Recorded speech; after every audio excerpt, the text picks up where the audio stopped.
दया ना हो, तब तक हम और आप कहीं भी शिव भक्ति को प्राप्त नहीं कर सकते, भगवान शंकर की अविरल भक्ति को प्राप्त नहीं कर सकते।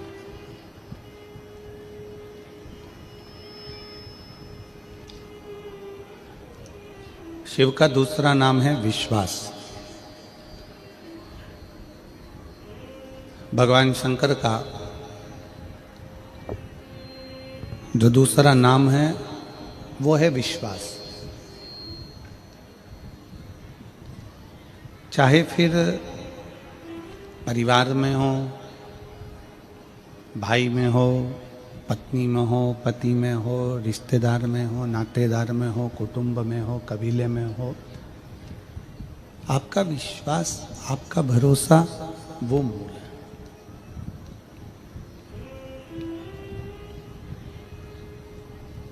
यदि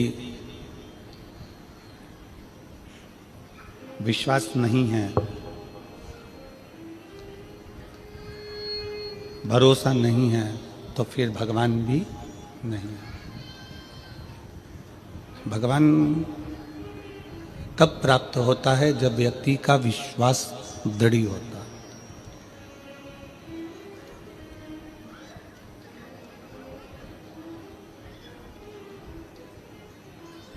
आप एक लोटा जल लेकर भगवान शंकर के मंदिर जा रहे हो, आप एक लोटा जल लेकर भगवान शंकर के नज़दीक जा रहे हो, और यदि आपका भरोसा भगवान पर नहीं है तो वो चढ़ाया गया जल भी व्यर्थ है।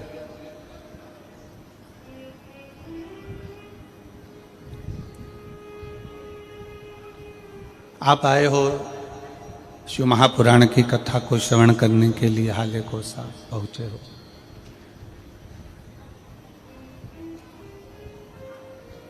रोड पर, ग्राउंड में, जहाँ जहाँ आप लोग बैठे हैं, कथा का रसत्व ग्रहण कर रहे हैं, कथा सुन रहे हैं, कथा को श्रवण कर रहे हैं, सुन रहे हैं,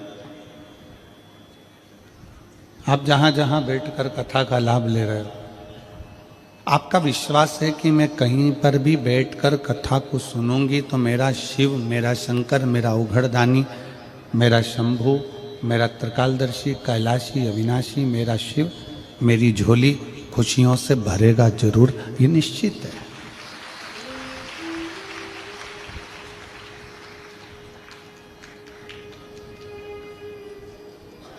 कई लोग ऐसे भी बैठे हुए हैं जिनको हम ये व्यासपीठ नजर ही नहीं आ रहा,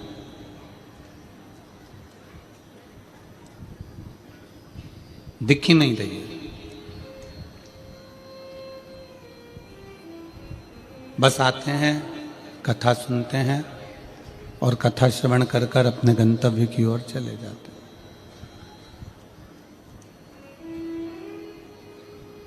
शब्द रूपी शिव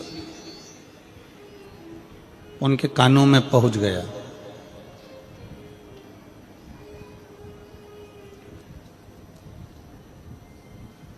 शबरी अम्बा को मेरे राम जी महाराज कहते हैं, प्रथम भक्ति संतन कर संगा और दूसरी रति मम कथा प्रसंगा। शबरी सत्संग करो, कथा सुनो, ये मेरी भक्ति है।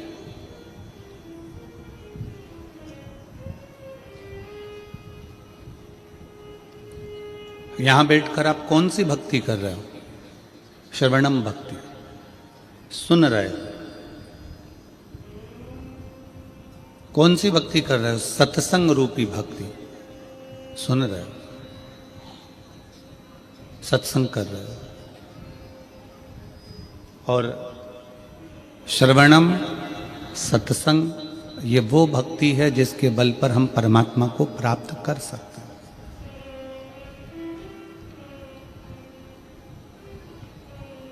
हम भगवान को पा सकते हैं। रुक्मणी जी जब भगवान कृष्ण को सत्संग रूपी भक्ति से, श्रवणम रूपी भक्ति से प्राप्त कर सकती है, तो क्या हम नहीं कर सकते?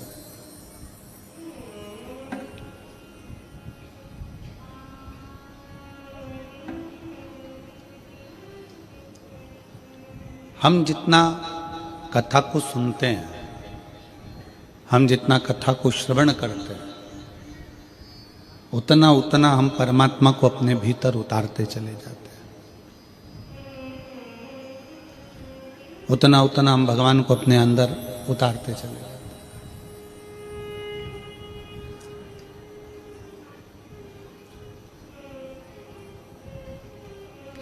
पानी सामने रखा है,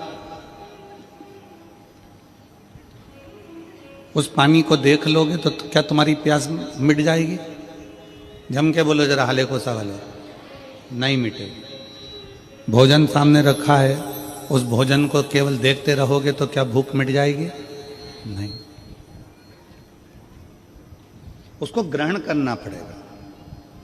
पानी को पियोगे प्यास मिटेगी, भोजन को करोगे भूख मिटेगी। उसी तरह भजन करोगे, सत्संग करोगे, कथा सुनोगे तो हमारे भीतर का अहंकार मिट जाएगा, काम मिट जाएगा, लोभ मिट जाएगा, आसक्ति मिट जाएगी, तृष्णा मिट जाएगी और शिव हमें मिल जाएगा। तृप्ति कब मिलेगी? जब ये सब समाप्त होगा।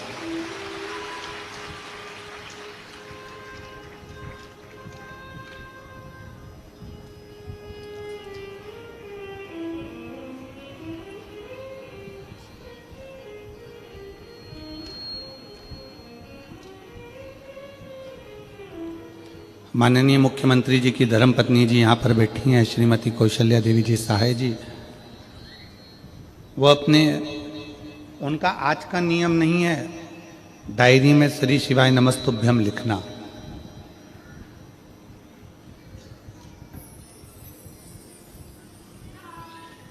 जब माननीय मुख्यमंत्री जी की कुर्सी पर नहीं थे, उसके पहले भी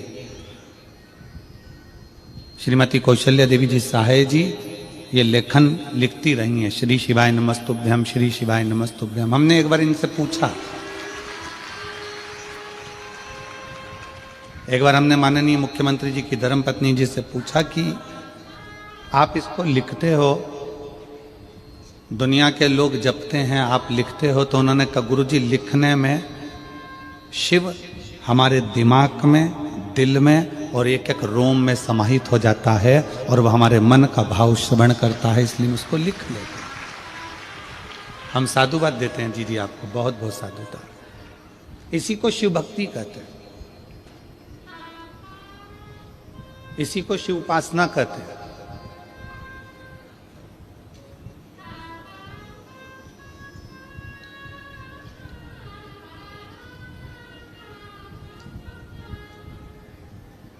कई लोग ऐसे भी हैं इस छत्तीसगढ़ की धरा पर जो अपने शरीर पर राम राम राम राम राम राम राम लिख लेते, राम में इतने डूब गए।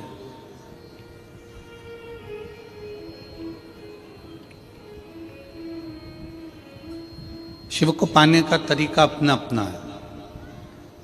बस शिव को एक चीज पसंद नहीं है, वो तुम्हारा दिखावा। और हम इस व्यासपीठ के माध्यम से आप सबको धन्यवाद देते हैं कि आप जितने कथा को सुन रहे हैं, चाहे टीवी पर सुन रहे हैं, मोबाइल पर सुन रहे हैं, फेसबुक यूट्यूब पर सुन रहे हैं, चाहे हाले कोसा की इस पवित्र भूमि पर जहां तुम्हें जगह मिल गई वहां बैठकर सुन रहे हो, आप लोगों के अंदर दिखावा नहीं है, आप लोगों के अंदर विश्वास रूपी शिव समाया हुआ है। आपके अंदर दिखावे का कोई काम नहीं।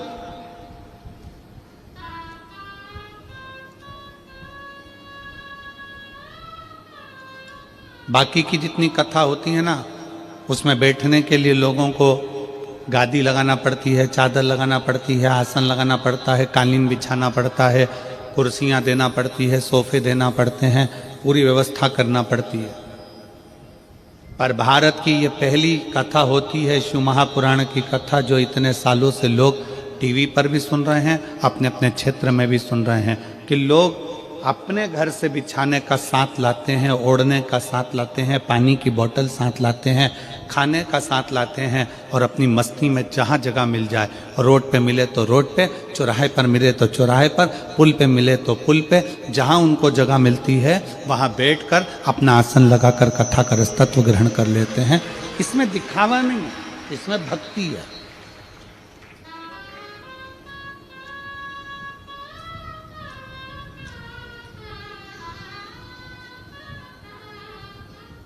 व्यासपीठ दिखे नहीं और तो भी आप कथा सुन रहे हो, ये आपके भीतर की श्रवण भक्ति है।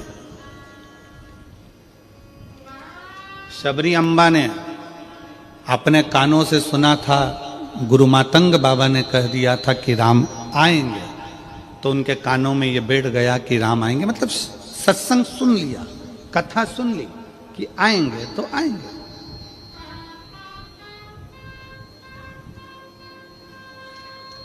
मां कर्माबाई ने अपने गुरु के मुख से सुन लिया था कि भगवान को प्रेम से अगर भोजन कराया जाए तो भगवान सब कुछ पा लेते हैं।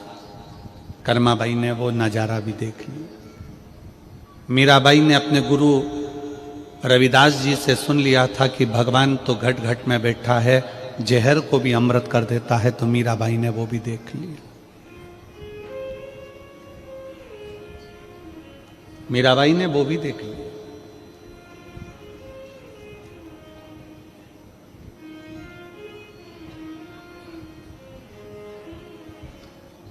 कोई कहता है कि केदारनाथ जाना पड़ेगा, शंकर जी मिल जाएंगे। कोई कहता है सीहोर जाना पड़ेगा, शंकर जी मिल जाएंगे। कोई कहे उज्जैन जाना पड़ेगा, शंकर जी मिल जाएंगे। कोई कहे काशी जाना पड़ेगा, शंकर जी मिल जाएंगे। कोई कहे त्र्यंबकेश्वर जाना पड़ेगा, शंकर जी मिल जाएंगे। कोई कहे नर्मदा के घाट जाना पड़ेगा, शंकर जी मिल जाएंगे। शिव महापुराण की कथा कहती है शंकर तो तुम्हारे दिल में बैठा है, एक बार दिल से घर में बैठ कर भी पुकारोगे तो शंकर मिल जाएगा। वो दूर नहीं है, उसमें दूरी है ही नहीं।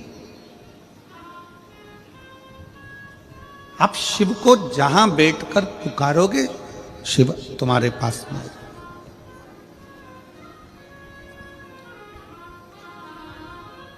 पर हमारे अंदर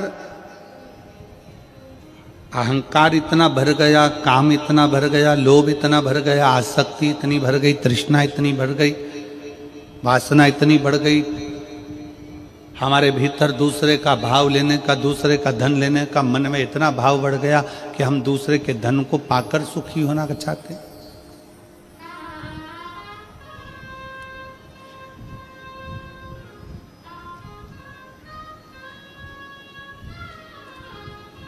चोर कितने होते हैं?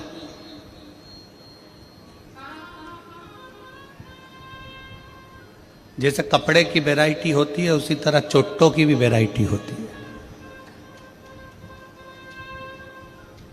अलग अलग तरह के चोर होते हैं। किसी के घर में घुस गया बिना पूछे, वो भी जम के बोलो जरा चोर है। वो भी क्या है? चोर है। किसी का रखा हुआ सामान बिना पूछे उठा लिया, वो भी जम के बोलो चोर। किसी के घर में जाकर कोई सामान उठाकर लेकर चले गए, वो भी चोर, वो भी चोर।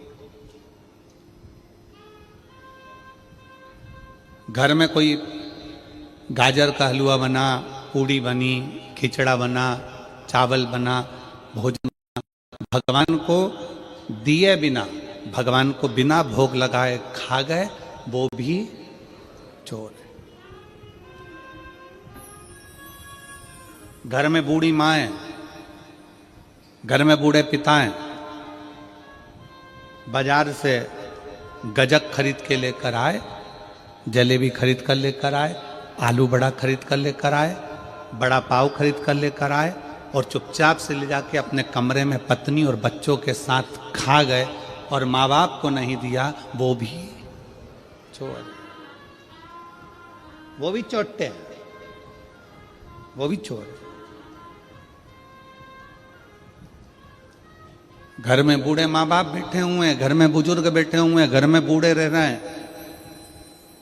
एक माँ बाप अपने बच्चे को अपने मुंह का निवाला निकाल कर दे देते हैं, एक माँ बाप अपने बच्चे को अपना वैभव पूरा दे देते हैं। तो बच्चों का भी फर्ज बनता है कि बुढ़ापे में और बचपन में ये दो अवस्था ऐसी होती है जिसमें खाने की लालकता ज्यादा होती है। बचपन में भी खाने की ललकता होती है और बुढ़ापे में भी खाने की ललकता होती है। हमारा काम, अपना काम, हम अगर अपने बच्चों के लिए कुछ लेकर आ रहे हैं, हम अपनी पत्नी के लिए कुछ लेकर आ रहे हैं बाजार से, तो एक पुड़िया अलग से अपने माँ बाप के लिए भी बंधवा कर लेकर आओ और उनको दो कि माँ ये मैं तेरे लिए लेकर आया। चोटों की गिनती में नहीं आओगे। और जो माँ बाप को बिना दिए अपने कमरे में बैठकर दोनों धनी लुगाई, दोनों पति पत्नी और बच्चे सब मिलकर खा जाएं, समझ लेना तुम बहुत बड़े चोटे हो, चोर हो। माँ बाप ने अपने बच्चों से कुछ नहीं छुपाया, दे दिया। रोटी खाने माँ बैठी है, बच्चा पास में आ गया, माँ ने अपनी रोटी का निवाला पहले बच्चे को खिला दिया। पिता कुछ खा रहा है, बच्चा आ गया, पिता ने अपना निवाला बच्चों को दे दिया। अब हमारा फर्ज है, अब हमको चाहिए कि हमारे माँ बाप बूढ़े हो गए हैं, हमारे माँ बाप बुजुर्ग हो गए हैं, तो उनको भी बुढ़ापे में कुछ ना कुछ खाने की ललकता बनेगी। उनके भी हृदय में भाव आता है कि मैं कुछ खाऊं। शरीर से बनता नहीं है तो बहुओं से कह सकते नहीं है। अपना फर्ज है कि जब बाजार से अपनी पत्नी के लिए कुछ खरीद कर ला रहे हो, बाजार से अपने बच्चों के लिए कुछ खरीद कर लेकर आ रहे हो, तो अपने बूढ़े माँ बाप के लिए भी अलग से थोड़ा सा पैक करा कर लेकर आओ और उनको बंद एक पुड़िया बनाकर एक अलग से लेकर आकर उनको कहो, माँ ये मैं तेरे लिए गजक लेकर आया हूँ, माँ मैं तेरे लिए गाजर का हलवा लेकर आया हूँ, माँ मैं तेरे लिए ये लेकर आया हूँ। बुजुर्ग खाता कम है, अपने बेटे का स्वभाव देखकर, बहू का स्वभाव देखकर आशीर्वाद देता ज्यादा है, आशीर्वाद ज्यादा देता है।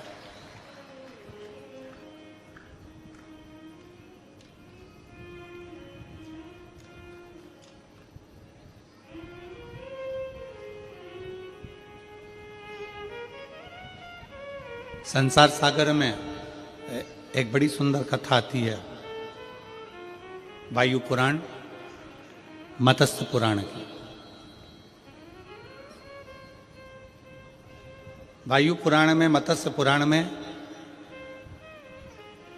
ऋषि नेध्रुव का चरित्र आता है।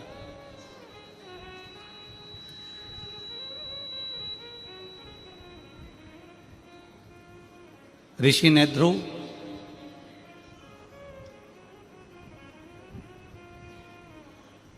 जो भगवान शंकर की आराधना में लीन रहते थे,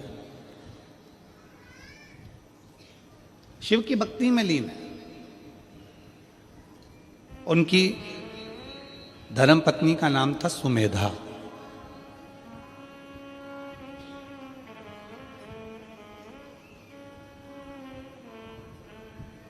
सुमेधा का एक काम था,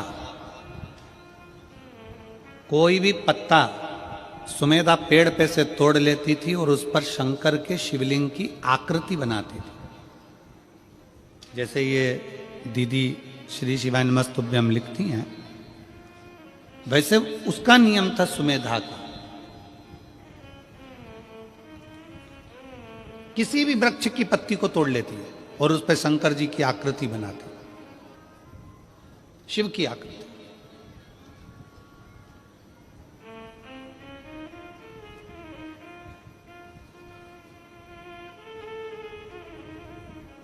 उसने पत्तियां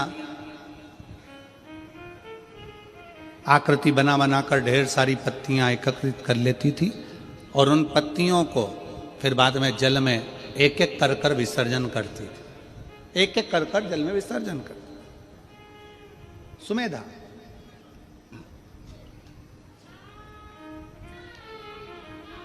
नेध्रुव ऋषि की धर्म पत्नी सुमेधा कोई भी पत्ती मिल जाती, उस पर चंदन से अबीर से, गुलाल से, जो उसके पास में होता उससे उस पे वो शिवलिंग बना लेता।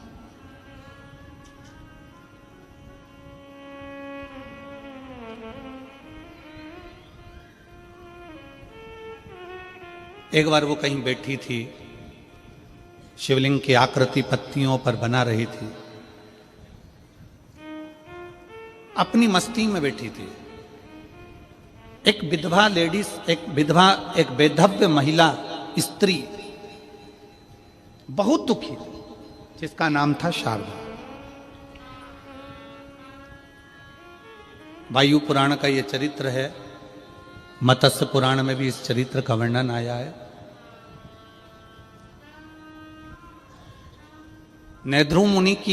नेद्रु ऋषि की धर्मपत्नी सुमेधा पत्ते के ऊपर शिवलिंग की आकृति बनाती है। शिवलिंग की आकृति,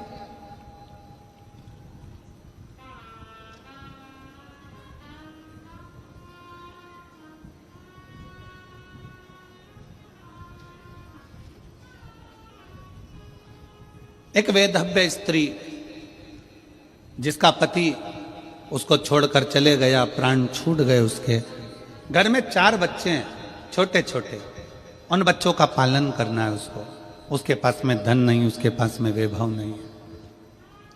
पूरे गांव नगर नगर घूम घूम कर काम मांगती है कि मुझे कोई काम मिल जाए, मुझे कोई ऐसा कार्य बता दो जिससे मेरा जीवन कट जाए, अच्छे से निकल जाए। मैं बहुत दुखी हूं।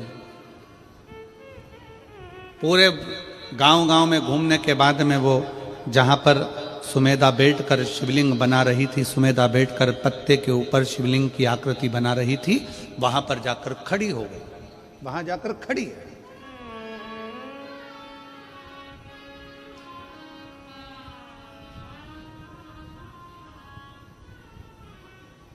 एक दिन हो गया, 2 दिन हो गया, 3 दिन हो गया, 4 दिन हो गया, 5 दिन हो गए। रोज आ जाती शारदा, रोज खड़ी हो जाती। केवल खड़ी हुई शिवलिंग की आकृति बना रही है सुमेधा और उसको देख रही है।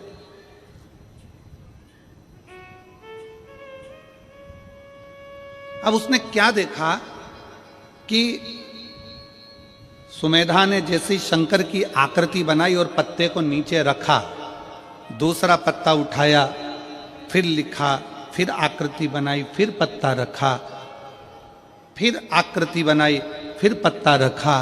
इतने में शारदा ने क्या देखा कि एक इल्ली उस पत्ते के पास में गई। एक इल्ली, छोटी सी इल्ली उस पत्ते के पास में गई।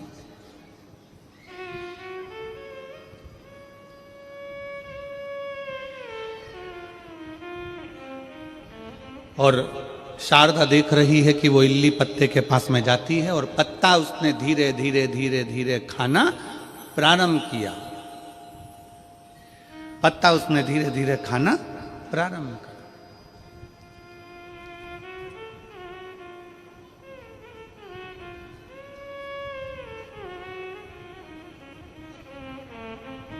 कुछ देर तक शारदा देखती रही। उसने क्या देखा कि पत्ते को जैसे ही इल्ली ने खाना प्रारंभ करा और वो शंकर का जो शिवलिंग सुमेधा ने बनाया था, इल्ली खाते खाते वहां पर पहुंची है। उतनी देर में इल्ली के प्राण छूट जाते हैं और वो एक मनुष्य की आकृति धारण कर कर, कानों में कुंडल, गले में माला पहनकर सामने से देव योग से बैकुंठ लोक की ओर, इस मृत्यु लोक से जा रही है। एक इल्ली, एक छोटी सी इल्ली पत्ते को खाई और बैकुंठ को जा रही। शारदा को बड़ा आश्चर्य हुआ। मैं जंगल जंगल घूम रही हूं, नगर नगर जा रही हूं, गांव गांव जा रही हूं, सबसे प्रार्थना कर रही हूं, मेरे बच्चे भूखे हैं, भोजन चाहिए, मेरे बच्चों को क्या खिलाऊंगी? पति चले गया, मैं अकेली मेरे बच्चों को कैसे पालूंगी? नेत्रों से नीर बह रहा है। 5 दिन तक उसने लगातार यही लीला देखी। उस पत्ते को इल्ली खाती चली जाती, कोई जीव खाता चले जाता, कोई बकरी खाती चली जाती। उसने बड़ा विचित्र देखा। आखिरी में 7 दिन निकल गए और 7 दिन के बाद में वो अपने हाथ जोड़कर सुमेधा के सामने जाकर खड़ी हो गई। सुमेधा के साथ विनय करने के लिए सुमेधा से कहा, ए बहन मेरे को एक बात कहना। सुमेधा ने कहा, तुम कौन हो? मेरा पति चले गया, शांत हो गया, मैं वेधव्य हूं, विधवा हूं। मेरा नाम शारदा है, मेरे 4 बच्चे हैं, भूखे हैं, भोजन नहीं मिलता, जगह जगह जाकर काम करती हूं, कुछ उठा लाती तो अपने बच्चों को खिला दे। बहुत दयनीय स्थिति है मेरी। मैंने देखा है आप पत्ते पर कुछ बनाती हो। सुमेधा मुस्कुरा कर कहती है, मैं शिवलिंग बनाती हूं। शिवलिंग? हाँ। इससे क्या होगा? तो कहा, मेरे पति ने ध्रुव ने मुझे बताया था कि अगर शंकर का शिवलिंग किसी जगह अंकित किया जाता है तो वह अंकित किया गया शिवलिंग भी हमें तेज बल और तप प्रदान करता। आप लोगों ने कभी देखा है कि एक राम नाम लेखन की बैंक भी होती है? आप लोगों को मालूम है? ऐसी किताब मिलती है, उसमें राम राम राम राम राम राम राम राम लिखते हैं लोग। नमः शिवाय लिखते हैं लोग, ओम नमः शिवाय लिखते हैं लोग, श्री शिवाय नमस्तुभ्यम लिखते हैं। कौन कौन ने देखी है? जरा हाथ उठाओ। देखिए आप लोगों ने, ऐसी किताब मिलती है, पर्चा मिलता है, उसमें आपको लेखन करना पड़ता है। उसका फल क्या है?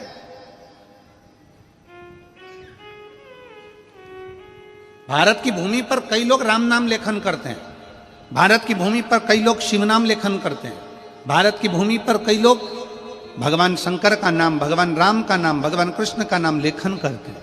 उसका फल क्या? तो कहा, उस लेखन का फल यह है कि आप अगर जंगल में जाकर, वन में जाकर कहीं तप साधना नहीं कर सकते, क्योंकि तप साधना करने के लिए भी एकाग्रता चाहिए और लिखने के लिए भी एकाग्रता की जरूरत होती है। अगर आप कहीं वन में जाकर तप साधना नहीं कर सकते तो एक कॉपी पर आप भगवान का जब नाम लिखते हैं तो आपका दिल और दिमाग एकाग्र हो जाता है, भगवान की चरणारविंद में चला जाता है। वो तप के बराबर है, वो साधना के बराबर है। भारत की भूमि पर जितने लोग राम नाम लिखते हैं, लेखन करते हैं, कृष्ण नाम लिखते हैं, लेखन करते हैं, शिव नाम लिखते हैं, लेखन करते हैं, नमः शिवाय लिखते हैं, लेखन करते हैं, शंकर का मंत्र लिखते हैं, लेखन करते हैं, उन सब के चरणों को नमन करता हूं। क्योंकि आप भले वन में जाकर तप नहीं कर सकते, साधना नहीं कर सकते, पर लेखन करने में चित्त मन एकाग्र हो जाता है। फिर भगवान उसको तप साधना में गिन लेते हैं, क्योंकि इसने अपने मन को कंट्रोल कर लिया, अपनी इंद्रियों को कंट्रोल कर लिया। साधना करिए इसने।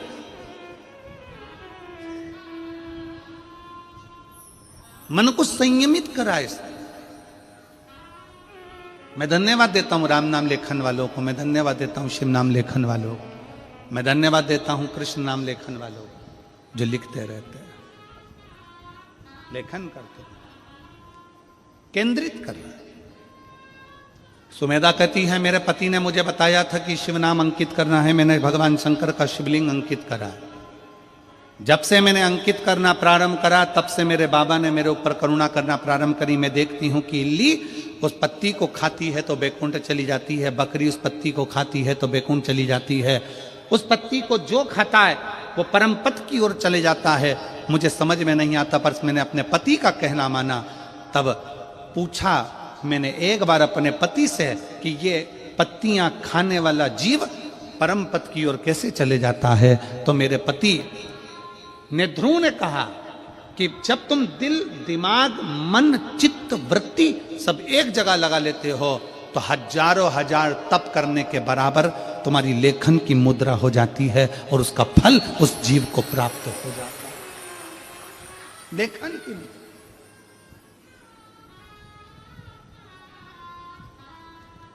उसका फल प्राप्त हो जाता है। शारदा ने कहा, मैं बड़ी दुखी हूं, मैं क्या करूं?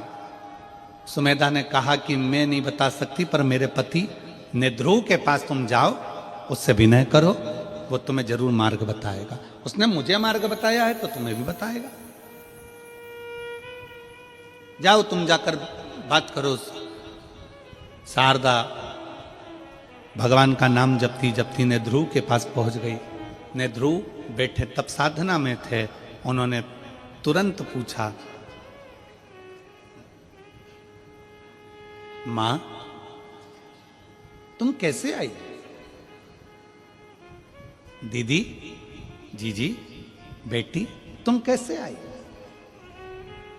एक संत, एक साधु, सन्यासी, तपस्वी, साधक, उपासक, पक्का शिव भक्त, पक्का भगवान का उपासक, संत, साधु, सन्यासी, तपस्वी, तप करने वाला, साधना करने वाला, कोई संत, कोई महात्मा, कोई भी होगा ना, स्त्री को मां कहकर संबोधित करता है।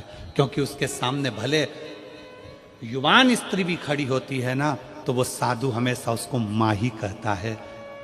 कोई बेटी खड़ी है ना, तो उसको बेटी कहकर पुकारता है। पर उसके नाम से कभी संत साधु किसी स्त्री को नाम से नहीं पुकारता, उसको मां संबोधन देगा। भगवान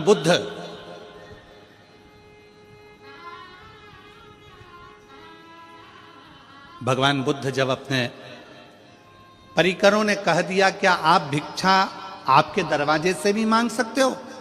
गौतम बुद्ध अपनी धर्म पत्नी के दरवाजे पर पहुंच गए। दरवाजा पर जाकर अलख लगाई गौतम बुद्ध ने जब अलख लगाई, कहा, मां भिक्षाम देहि, भिक्षाम देहि। गौतम बुद्ध जी की धर्म पत्नी निकलकर बाहर आ गई, अपने पति को देखती है और कहती है, तुम मुझे मां कह रहे हो? तुम मुझे मां? आप मुझे मां का संबोधन दे रहे हो? गौतम बुद्ध ने कहा, संसार की जितनी नारियां हैं, संसार की जितनी स्त्रियां हैं, एक साधु के लिए, एक तपस्वी के लिए मां के तुल्य है।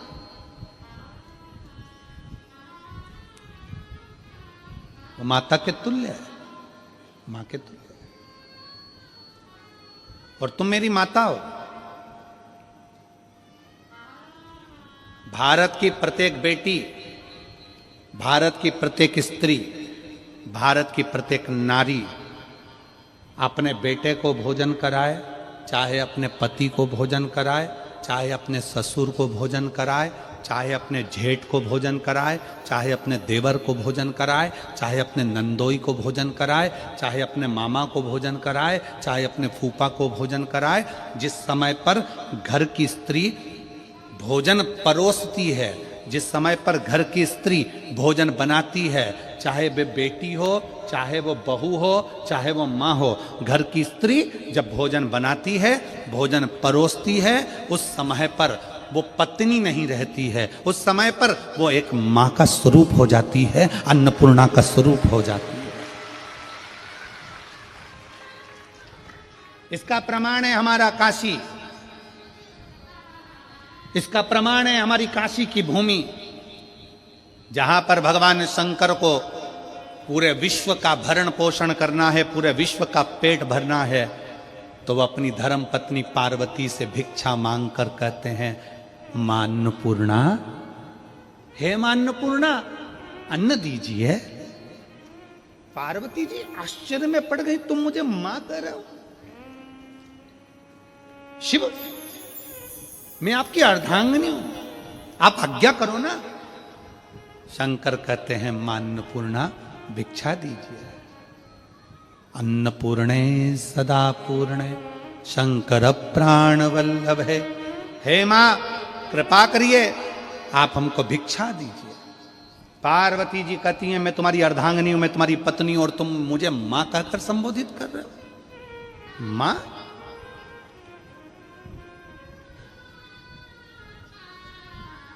शंकर जी कहते हैं, जिस समय पर स्त्री अपने पति को भोजन देती है, जिस समय पर स्त्री अपने पति को अन्न का भाग देती है, जिस समय पर स्त्री अपने पति को भोजन कराती है, उस क्षण प्रत्येक संसार की स्त्री मां बन जाती है, अन्नपूर्णा बन जाती है।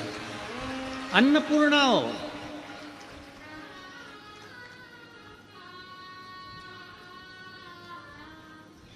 माता भिक्षाम देई, भिक्षा दीजिए। माता भिक्षाम देई, भिक्षा दीजिए।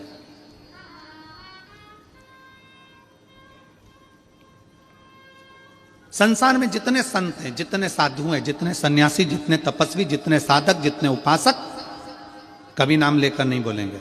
दीदी कर कर बोलेंगे, जीजी कर कर बोलेंगे, बेटी कर कर बोलेंगे, मां कर कर बोलेंगे। माता का संबोधन दे देंगे, अम्मा, मां का संबोधन, आई संबोधन कर कर बोलेंगे।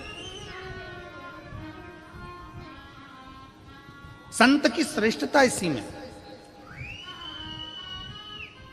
संत की श्रेष्ठता सबसे ज्यादा इसी में है कि वो संबोधन जब दे तो एक नारी को माता का संबोधन दे। कितना सुंदर कहा है। एक बेटा अपनी मां के साथ रोज प्रवचन में जाता था और प्रवचन में मां संत से कहती थी, बाबा मुझे आपको अकेले में मिलना है। संत अकेले में नहीं मिलता।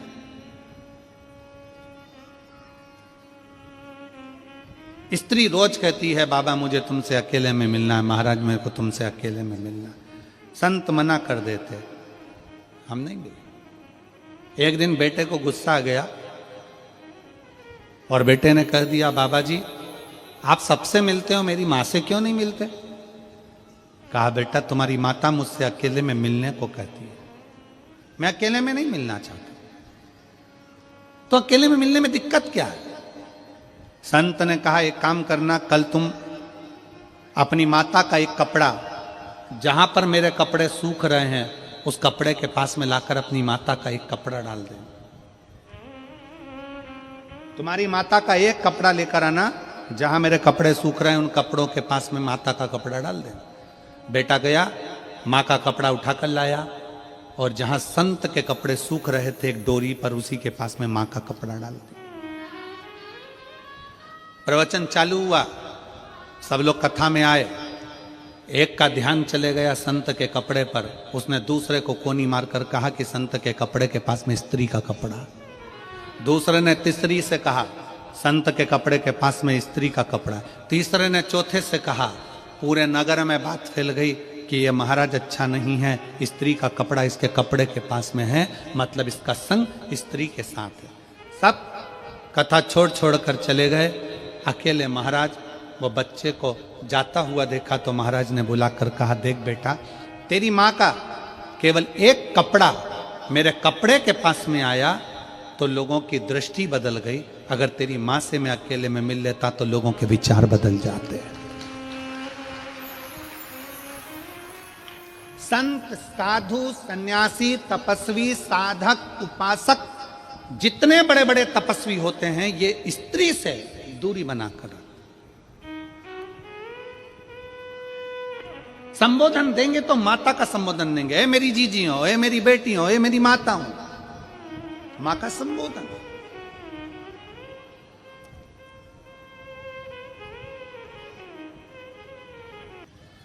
त्याग की भावना होना चाहिए। त्याग की भावना। उपास करते हो आप लोग? कोई सा भी उपास करते हो? कभी महीने, 4 महीने, 6 महीने, 1 साल में कोई सा उपास रखते होगे? अरे हाथ तो हिलाओ जरा, सही है? रखते हो सब लोग? रखो जरा। खाते ही खाते हो कि भूखे भी रहते हो? जम के बोलो जरा। थोड़ा भूखे रहते हो। भजन दबाकर करो पर भोजन दबाकर मत करो। शास्त्र कहता है भजन दबाकर करो, भजन जितना कर सकते हो करो, पर भोजन दबाकर नहीं करो। जो दबा दबा कर खाता है वो एक दिन दवा खाने चला जाता है। दवा खाने जाता ही कौन है? जो ज्यादा दबा के खाता है। जो मिल जाए, इसने बिस्कुट दिया वो खा लो, टॉफी मिल गई वो खा लो, कोई खिचड़ी बांट दिया वो खा लो, चावल मिल गया वो खा लो, पूरन पोली मिल गई वो खा लो, रोटी मिल गई वो खा लो, पापड़ मिल गया वो खा लो, जो ला कर दे वो सब खा लो। खूब दबा दबा कर जो खाता है वो एक दिन दवा खाने चला जाता। दवा खाने जाता ही कौन है? जो दवा दवा के खाता है। इसलिए खाने पर कंट्रोल होना चाहिए। थोड़ा सा बहुत ध्यान दे। भजन दबा कर करो, भजन जितना कर सकते हो करो, पर भोजन दबा कर मत करो। भोजन को थोड़ा सा दूरी बना करो। पर हमारे यहां तो बड़ी विचित्र बात है। कई लोग ऐसे भी हैं, चाय पीने बैठते हैं, अभी 5 मिनट पहले कोई के साथ बैठ कर पी थी और 5 मिनट बाद कोई दूसरा आ गया तो आन दो, फिर पी गए, फिर कोई आ गया, और काका जी कैसे हो, जा बेटा चाय बना ले। और मेहमान के लिए चाय आई और काका जी के लिए नहीं आई तो मुंह फूल गया। हमारी कहां?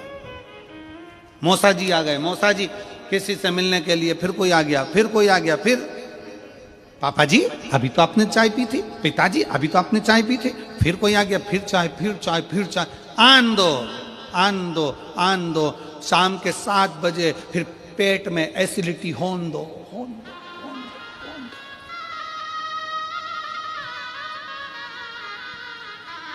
अब पिताजी शाम को यहां से वहां, वहां से वहां, ना जाने। बहू पूछ रही है, पापा क्या हुआ? क्या पता, समझ में नहीं आ रहा है, थोड़ा एसिडिटी हो रहा है, समझ में नहीं।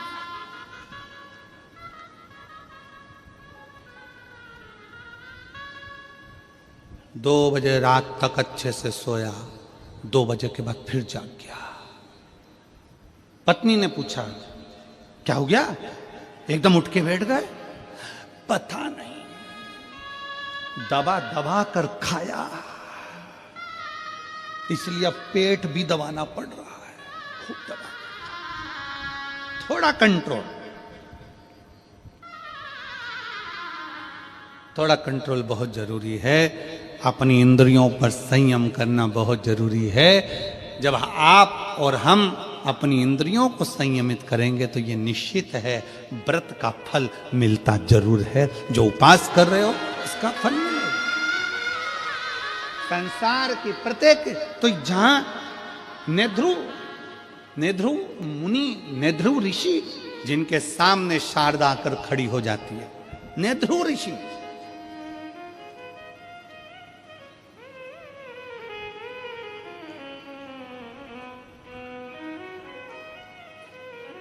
नेध्रु ऋषि के सामने शारदा आकर खड़ी हो गई और शारदा ने कहा, बाबा जी, गुरुवर, मैं बहुत दुखी हूं, मेरे जीवन में ये संकट आ गया, मैं विधव्य हो गई, पति चले गया, बच्चे हैं, अब मैं करूं तो करूं क्या? क्या करूं? मैं भूखी हूं, मेरा परिवार, मेरे बच्चे भूखे हैं, उनको अन्न का भाग नहीं मिल पा रहा है, मैं क्या कर सकता? भोजन के लिए मैं सब दूर गई। तब नेध्रु ऋषि ने एक ही बात कही, तुमने कभी शंकर की आराधना करी है? तुमने कभी शिव की आराधना करी है? नेध्रु ऋषि ने पूछा, कभी तुमने शंकर की आराधना करी है?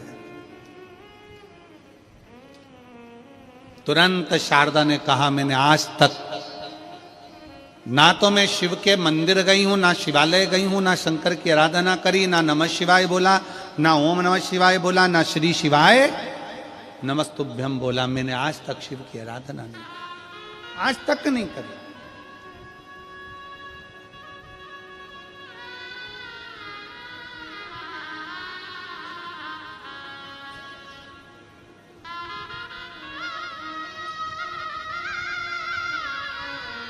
क्या तुम्हें किसी ने बताया नहीं? क्या तुम्हें कोई बताता नहीं है कि शंकर की आराधना का फल क्या है? मेरी जितनी जीजियां बैठी हैं, मेरे जितने जीजा बैठे हैं, जितनी मेरी बेटियां बेटाएं, जितनी मेरी माताएं यहां बैठी हैं, जितने मेरे भाई बैठे हैं, उनसे एक निवेदन करूंगा कि आपके घर के पास में आपका कोई रिश्तेदार अगर दुखी है, तकलीफ में है, तो उसको एक बात जरूर कहा करो कि तू शंकर जी के मंदिर में जाकर एक लोटा जल चढ़ाना प्रारंभ कर, मंदिर में साफ सफाई करना प्रारंभ कर, बाबा तेरे को देगा, बाबा तेरे को देगा।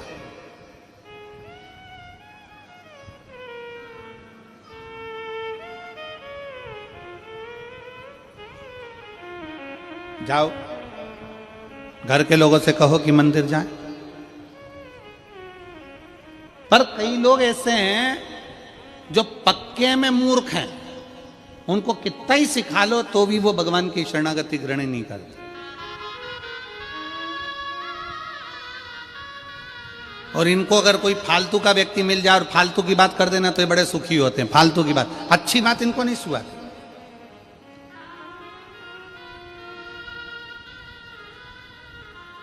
और कई लोग ऐसे हैं जो अपने विचार से नहीं चलते, दूसरे के विचार से चलते। दूसरे ने ऐसा कह दिया, दूसरे ने ऐसा बोल दिया, और बोलते से वो दूसरे के विचार में आकर कुछ भी बोल दिया। किसी ने एक कह दिया, वो व्यक्ति ऐसा है, कान में भर दिया, भरा, फूंक मारी, उसने वैसा बोलना चालू कर दिया। कई लोग, वो दो हैं, वो कहते हैं ना, संख और मूर्ख। कौन कौन?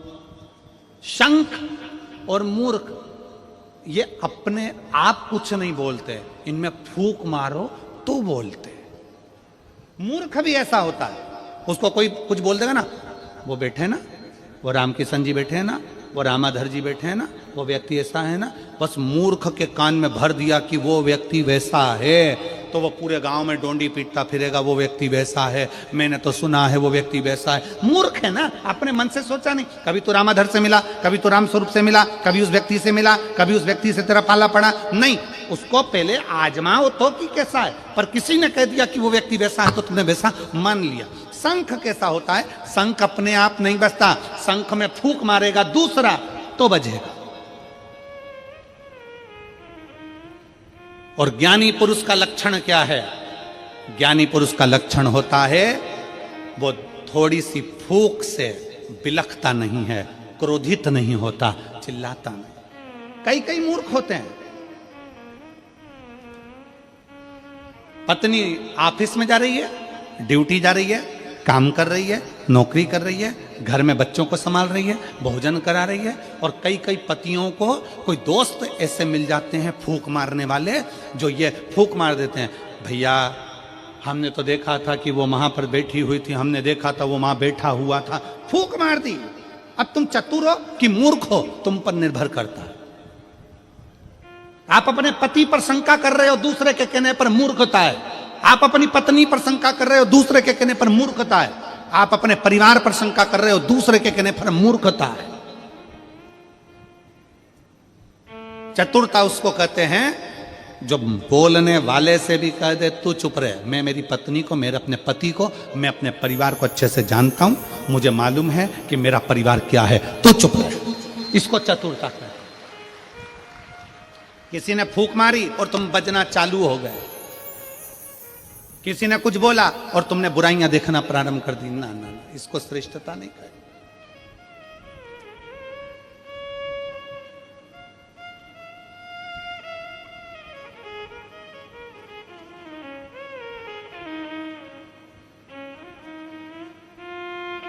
इसको श्रेष्ठता नहीं कही।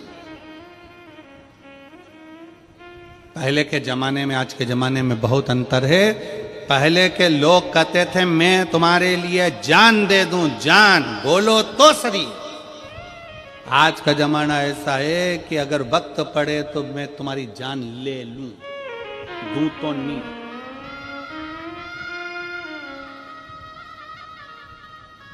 एक लड़की लड़के से कह रही थी एक बार अपनी शादी हो जाए, मैं पूरे घर को स्वर्ग बना दूंगी, तुम चिंता बिल्कुल मत करो। गार्डन में बैठ के बोल रही थी,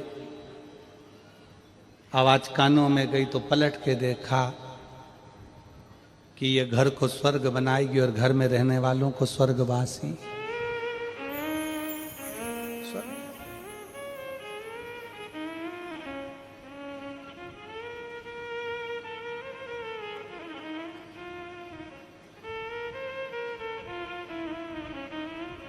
तुम्हारे घर में एक आध बड़ा फंक्शन हो ना, 25-50 मेहमान आए हो, बहुत सारे रिश्तेदार आए हो, और तुम्हारी कोई जिससे बहुत अच्छी पटती हो और वो तुमसे कह दे मैं तो तेरे लिए कुछ भी कर सकता हूं, मैं तेरे लिए कुछ भी कर सकती हूं, तुम बोलो तो बस एक बार, मैं तुम्हारे लिए सब कुछ कर सकती हूं, सब कुछ कर सकती हूं। जो तुमसे बोले ना मैं सब कुछ कर सकती हूं, उसको फोन लगा के बोल दो बर्तन पड़े हैं मांज देगी,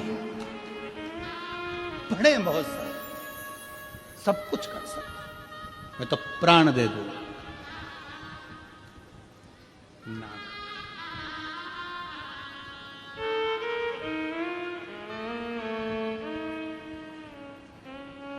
और मेरे गिरधर शिव तत्व में, भगवान की भक्ति में, एक आनंदता में, मीराबाई कहती है भगवान कृष्ण से कि हे मेरे गिरधर, हे मेरे गोपाला, हे मेरे कृष्ण, मैं तेरे लिए अपना सर्वस्व वार देती हूं। भगवान कृष्ण ने परीक्षा ले ली, मीराबाई की जहर का प्याला भेज दिया, जहर का प्याला भेजा तो भगवान को लगा सही में सर्वस्व वार सकती है, तब भगवान कृष्ण उसकी साक्षी में प्रकट हो जाते हैं। थोड़ा परीक्षा मेरा भगवान लेता है, मेरा कृष्ण लेता है, मेरा राम लेता है, मेरा शिव लेता है, उस परीक्षा को लेता है, थोड़ा समय लगता है। क्या तुम्हें किसी ने बताया नहीं कि शंकर की आराधना करने का फल क्या होता है? नेध्रु ऋषि शारदा से कहते हैं क्या तुम्हें कोई बोला नहीं? शारदा ने कहा मेरे परिवार वालों ने कहा था कि जब दुख की घड़ी आए तो शिव को याद करना, शंकर को याद करना। शिव, तो क्या तुमने शिव को याद नहीं किया? क्या तुमने शंकर को याद नहीं किया? किया। मैं थोड़े दिन भगवान के मंदिर गई, थोड़े दिन मैंने भगवान का भजन किया, थोड़े दिन मैं भगवान के मंदिर गई, फिर मैंने मंदिर जाना छोड़ दिया। क्यों? भगवान ने मेरा सुना ही नहीं। नेध्रु ऋषि ने एक बात कही, जितने शिव भक्त यहां कथा सुन रहे हैं, जितने शिव भक्त यहां पर बैठे हुए हैं और जितने शिव भक्त आस्था चैनल पर कथा सुन रहे हैं, फेसबुक यूट्यूब पर कथा सुन रहे हैं, बड़े ध्यान से सुनना। नेध्रु ऋषि ने पूछा तुम्हें तुम्हारे रिश्तेदारों ने कहा था कि शंकर के मंदिर जाओ, तो तुम गई थी? हाँ गई थी। कितने दिन? थोड़े से दिन। फिर क्यों नहीं गई? मेरा मन नहीं लगा। क्यों? भगवान ने मेरी बात नहीं मानी, इसलिए मैंने मंदिर जाना छोड़ दिया। मैं मंदिर जाना छोड़ दी, मैं कथा जाना छोड़ दी, मैं भजन करना छोड़ दी। क्यों? भगवान ने मेरी सुनी नहीं। नेध्रु ऋषि ने कहा ओ मेरी मां, बच्चा गर्भ में रहता है तो कितने महीने रहता है? जम के बोलो जरा, कितने महीने? 9 महीने। नेध्रु ऋषि ने कहा एक बच्चे को भी स्वस्थ जन्म लेने में 9 महीना लगता है, और दुनिया के लोग ये सोचते हैं कि हम 2 महीने से जल चढ़ा रहे हैं और भगवान हमारी सुन ले। 9 महीने में बच्चा पूर्ण जन्म लेता है, तो भगवान पर भरोसा भी कम से कम 9 महीना तो करो कि भगवान कुछ देगा। पर आज का जमाना ऐसा हो गया कि कोई ऐसा महाराज मिल जाए जो हमको ऐसी भभूति दे दे और ऐसे पट के और नीचे से सोने के हंडे निकल जाए। तो ऐसा हंडा निकालने वाला महाराज हो तो हमको भी बता दो, हम भी तुम्हारे साथ चलेंगे हाले कोसा से डायरेक्ट, कि ये सब भभूत फेंको, सामान फेंको और नीचे से सोने के हंडे निकल जाए।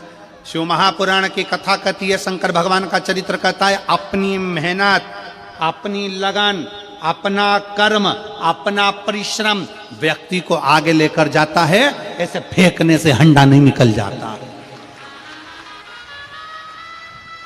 अपनी मेहनत से जाइए। एक पत्र है,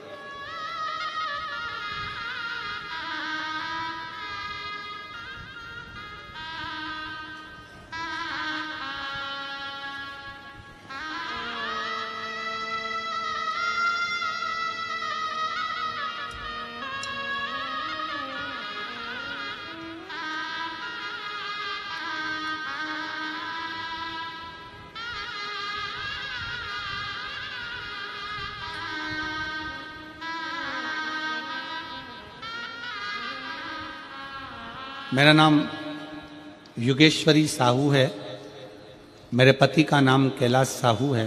मैं ग्राम मारगांव, डोंगर गांव, जिला राजनांदगांव, छत्तीसगढ़ की रहने वासी हूँ। कहीं बैठी हो तो हाथ हिला सकती हैं। आ जाइए, एक बेलपत्र ले जाना, आ जाइए। मेरी शादी 2003 में हुई, तब मैं अपने गांव शिव मंदिर जाती थी। मंदिर सुना पड़ा रहता था गुरुदेव। आज मैं आपको धन्यवाद देती हूं कि सारे सुने मंदिरों में आज भीड़ लगी है। ये शिव की कृपा है, शंकर की उदारता। गुरुदेव 2018 में मेरे शरीर में गांठ हो गई। तब मैंने सुना था कि पंडाल में बैठकर कथा का रसतत्व ग्रहण किया जाए तो बाबा सब हल निकालता। हमने पहली कथा हाले कोसा की पुराण कथा पंडाल में सुनी और 2018 से जो गठान थी वो गल नहीं रही थी। डॉक्टर ऑपरेशन का बोल रहे थे। बाबा की कृपा से शिव पर जल चढ़ाकर जल पीना प्रारंभ करा।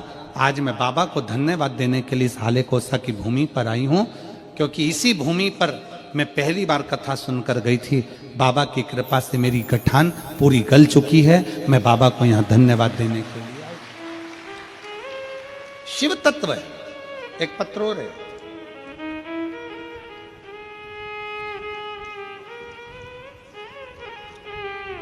मैं चित्रा सोनवानी, प्रधान पाठक, मैं ग्राम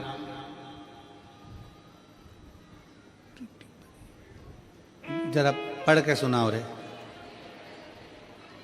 और ईड बरी उरैडी बरी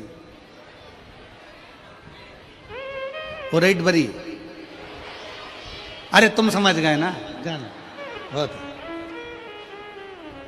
पोस्ट नावा गांव, डोंगरगढ़, जिला राजनांदगांव, छत्तीसगढ़ की निवासी हूँ। कहीं बैठी हैं आप ही हैं? श्री शिवाय नमः। आ जाओ, एक बेलपत्र ले जाना, आ जाओ।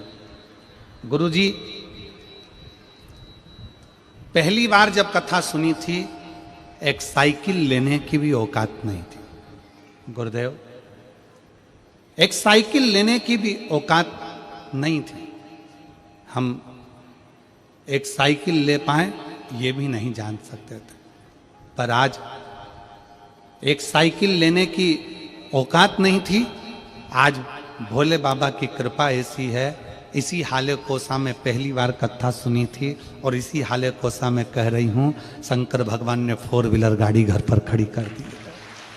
ये शिव उपासना, ये शंकर की उपासना कराए थे।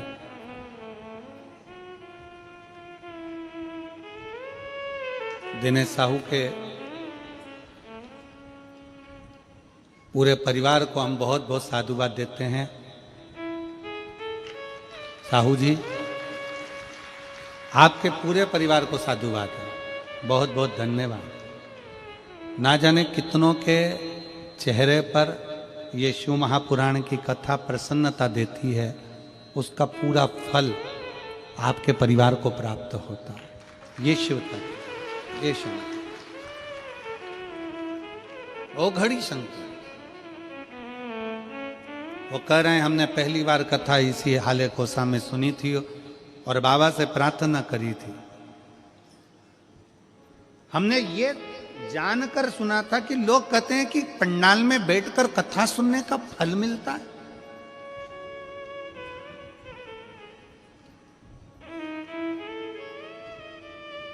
और फिर वही वाली बात आ गई। देखिए, नेध्रु ऋषि ने शारदा से कहा, कितने दिन तुमने जल चढ़ाया, कितने दिन तुमने शंकर की आराधना की?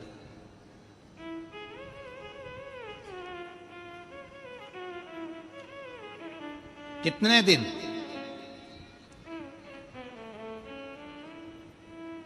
कितने दिन तुमने शिव की आराधना करी? कितने दिन तुमने जल चढ़ाया? शारदा कहती है मैं तो थोड़े से 8, 10, 12 दिन गई, फिर मेरा मन नहीं लगा, भगवान मेरी सुनी नहीं। नेध्रु ऋषि ने कहा गर्भ में जो बच्चा होता है वो भी 9 महीना लेता है, तब जन्म लेता है।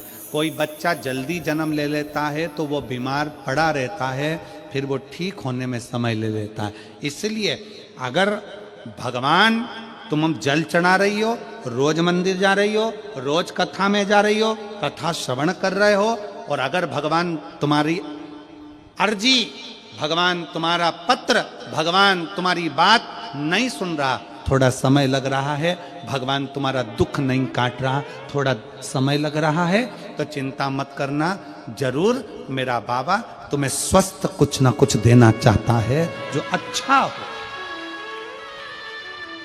जल्दी में दे देगा,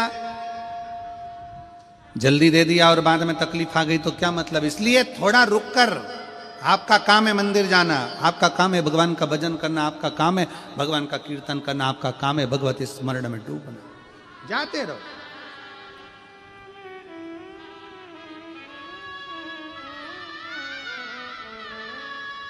हमें क्या चिंता करनी। जब शंकर का हाथ मस्तक पर है, शिव का हाथ जब अपने मस्तक पर है, तो चिंता किस बात की। क्यों?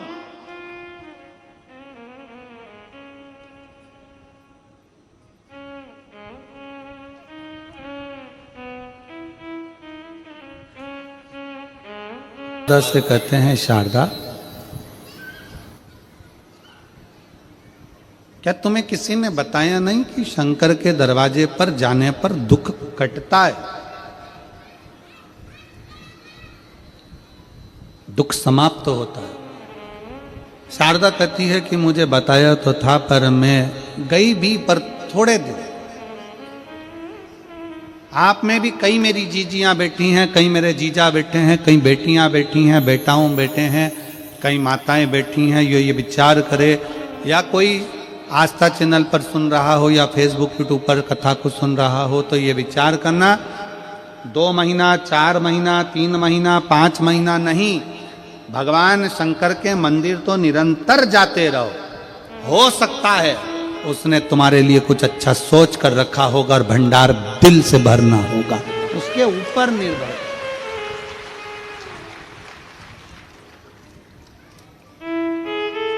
हो सकता है उसने कुछ सोचा, उसने कुछ विचार कराओ, हो सकता है कि उसने कुछ विचार कर कर रखा हो तुम्हारे लिए, कुछ अच्छा सोच कर रखा हो तुम्हारे लिए, कुछ श्रेष्ठ सोचा हो तुम्हारे लिए। आ जाइए, आ जाओ, आ जाओ।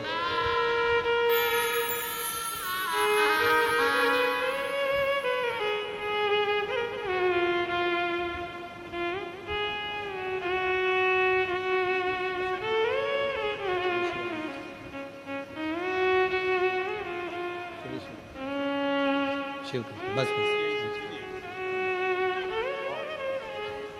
शिव तत्व की प्राप्ति का केंद्र बिंदु है शंकर की उपासना।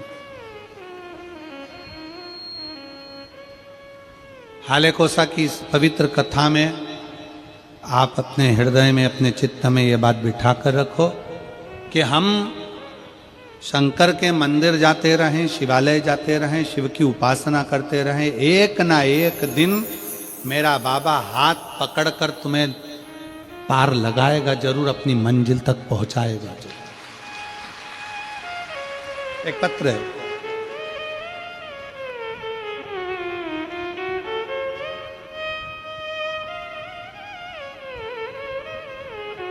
मैं देवकी बाई सिन्हा, ग्राम मोहरा मुड़िया, चलो पढ़ो, तुम लोग पढ़ो, मुड़िया ही है, हाँ ठीक है, मुड़िया डोंगरगढ़ से आई। कहीं बैठी हो तो हाथ हिला सकती हैं, आप ही हैं, आ जाओ, एक बेलपत्र ले जाना चाहिए। मैं देवकी बाई सिन्हा, ग्राम मोहरा मुड़िया डोंगरगढ़ से आई हूँ। मैं आपकी कथा रसपान गंडई में की थी, पशुपति नाथ का व्रत प्रारंभ करा था, और मैंने अपने बेटे के लिए और मेरे पति ने अपने पुत्र के लिए शंकर के मंदिर में खूब झाड़ू पोछा किया। एक लोटा जल के बारे में सुनाना चाहती हूं गुरुदेव। 2024 में मेरे पशुपति व्रत उठाया, मेरे पति हर रोज शिवालय में जाकर साफ सफाई करते, शिवालय में जाते सफाई करते, साफ सफाई में लग गए।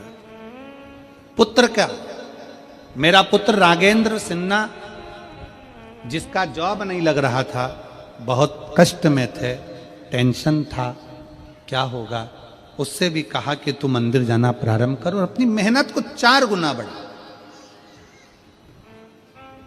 अपना परिश्रम कभी कम मत करो, जितनी पढ़ाई करते हो उससे 4 गुना पढ़ाई को ज्यादा बढ़ाओ, विद्याध्ययन करते हो उससे ज्यादा विद्याध्ययन करो, रात दिन एक कर दो और फिर बाबा को एक बेलपत्र चढ़ाकर शहद लगाकर शिव को समर्पित कर कर अपने लक्ष्य की ओर जाओ, फल मिलेगा जरूर। मेरा बेटा राघवेंद्र सिन्हा कहता है, गुरुदेव, मेरा बेटा बोलता है, क्या बेलपत्री पर शहद लगाने से क्या सफलता मिल सकती है? मैंने अपने बेटे से कहा, तेरे पिताजी मंदिर में झाड़ू पोछा कर रहे हैं, मैं व्रत कर रही हूं, तू भी मेहनत कर। और आज मैं बाबा को प्रार्थना कर कर, जब कथा श्रवण कर कर गई गंडई की, और कथा में बाबा से प्रार्थना कर कर पंडाल में बैठकर बोल कर गई, तब मेरे बाबा ने 28 नवंबर 2024 को मेरे बेटे रविंद्र सिन्हा को नायब तहसीलदार के पद पर नियुक्त कर दिया। मैं बाबा को यहाँ धन्यवाद देने के लिए, आज मेरा बेटा रविंद्र सिन्हा बाबा की कृपा से नायब तहसीलदार बन गया है। मैं शिव को प्रणाम करने के लिए यहाँ आई, भगवान को धन्यवाद। एक शिव भक्ति किसको कहते हैं, एक शिव की उपासना किसको कहते हैं, शिव आराधना किसको।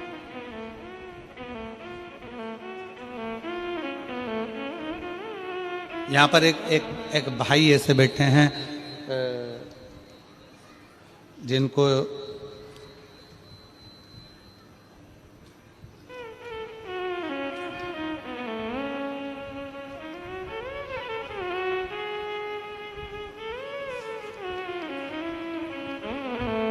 मनोहर लाल साहू, मैं बाग द्वार जिला राजनांदगांव छत्तीसगढ़ का निवासी हूँ। कहीं बैठे हों तो हाथ हिला सकते हैं, आप ही हैं। श्री शिवाय नमस्तुभ्यं। आ जाओ, एक बेलपत्र ले जाना, आ जाइए। मेरा मोबाइल नंबर यह है। मेरी आयु 60 वर्ष है। मेरा धर्म पत्नी रामबती साहू 58 वर्ष की है। गुरुजी, मैं 1 लोटे जल का क्या वर्णन करूं गुरुदेव। मेरे को सोरायसिस की बीमारी 2017 से लग गई। बीमारी ने ऐसा घेरा कि चमड़ी गलने लगी, जलकर चमड़ी घिरने लगी और उस चमड़ी में से गंध आने लगी। 9 डॉक्टरों को इलाज करवाया, पर सब डॉक्टरों का एक ही कहना था कि यह बीमारी कभी नहीं जाती है, ये रहती ही है। मैंने टीवी पर अचानक चालू करी, आस्था चैनल पर कथा सुन रहा, आपकी कथा, पहली कथा हाले कोसा में सुनी। बाबा से विनय करा, मंदिर जाना प्रारंभ करा, शिव जी पर जल चढ़ाना, पोछा लगाना। रायपुर गुड़ियारी में गया, भिलाई में गया, कोरिया में गया, ऐसे आपकी कथा सुनता रहा। मैं भी पक्का ढीठ हो गया। मैंने भी सोच लिया, बाबा जब तक नहीं सुनेगा तब तक कथा नहीं छोड़ूंगा। डॉक्टर ने कह दिया ये बीमारी ठीक नहीं हो सकती, शरीर पे से चमड़ी निकलती रहती, अब करूं तो करूं क्या। सीहोर चले गया, बाबा का कावड़ भरी, विनय करी और बाबा की कृपा से 17 अगस्त 2024 को बाबा के धाम से कावड़ भरकर आया। मुझे क्या मालूम था कि सीहोर की कावड़ का जल साधारण नहीं होता। कावड़ चढ़ाकर आया और कुछ ही दिन के बाद में बाबा ने मेरी सुन ली। मेरे शरीर का रोग धीरे धीरे समाप्त होने लगा। डॉक्टर भी आश्चर्य में हैं कि ये सोरायसिस की बीमारी तो कभी जाती नहीं है, पर ये कैसे ठीक हो सकती है। आज मेरा पूरा शरीर ठीक हो चला। 80% मेरे शरीर से रोग समाप्त हो गया और बाबा को मैं 20 किलोमीटर पैदल चलकर यहाँ बाबा को प्रणाम करने के लिए आया। 20 किलोमीटर पैदल चलकर आया। एक पत्र में एक बहन ने लिखा है,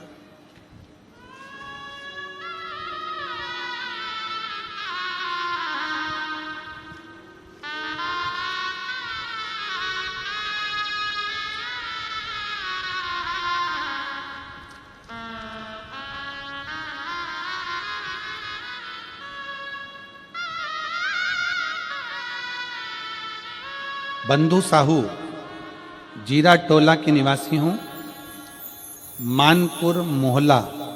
कहीं बैठे हों तो हाथ हिला सकते हैं।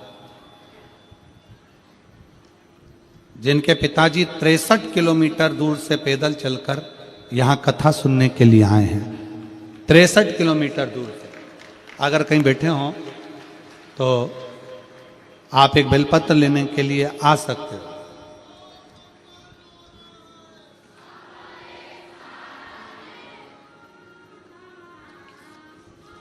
शिव तत्व, अजय शिव औघड़ी है, शंकर औघड़ी।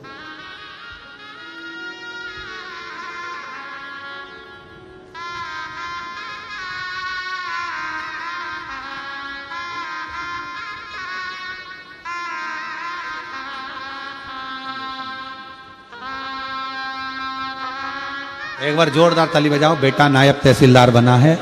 शिव कृपा, बाबा उवड़दानी की करुणा, उनकी उदारता, शिव की भक्ति, शिव तत्व है। आपका विश्वास,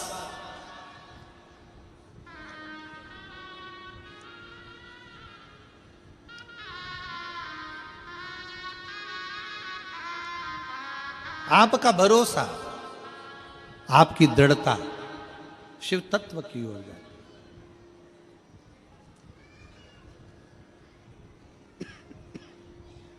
क्या देगा, कैसे देगा मेरा उघड़नाथ, मेरा शंभु। नेध्रु ऋषि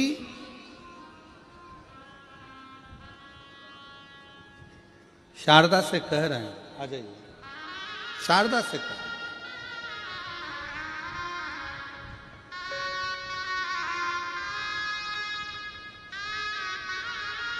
नेध्रु ऋषि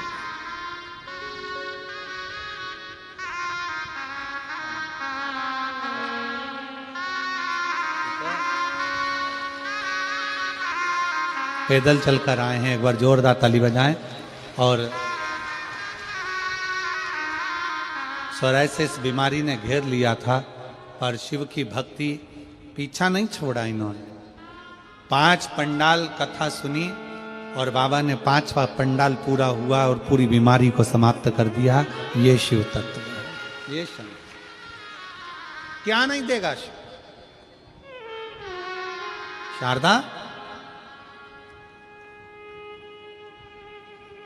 क्या तुम शिव की आराधना नहीं करती हो? करती हूं, छोड़ दिया था। आपकी और हमारी भी आदत है, आप और हम सब एक जैसे हैं। भगवान ना सुने तो मंदिर जाना छोड़ देते।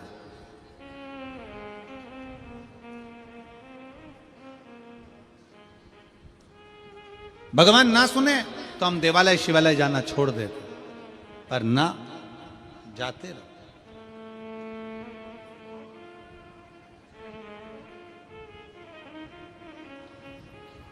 जाते रहो, शिव तत्व श्रवण करते रहो। आप राम जी का भजन कर रहे हो तो भी ये मानकर चलो कि आप शंकर का ही भजन कर रहे हो। आप कृष्ण का भजन कर रहे हो तो भी ये मानकर चलो कि आप शिव का भजन कर रहे हो। आप शिव का भजन कर रहे हो तो भी ये मान के चलो कि आप राम का भजन कर रहे हो। आप शंकर का भजन कर रहे हो तो भी मानो कि आप कृष्ण का भजन कर रहे हो।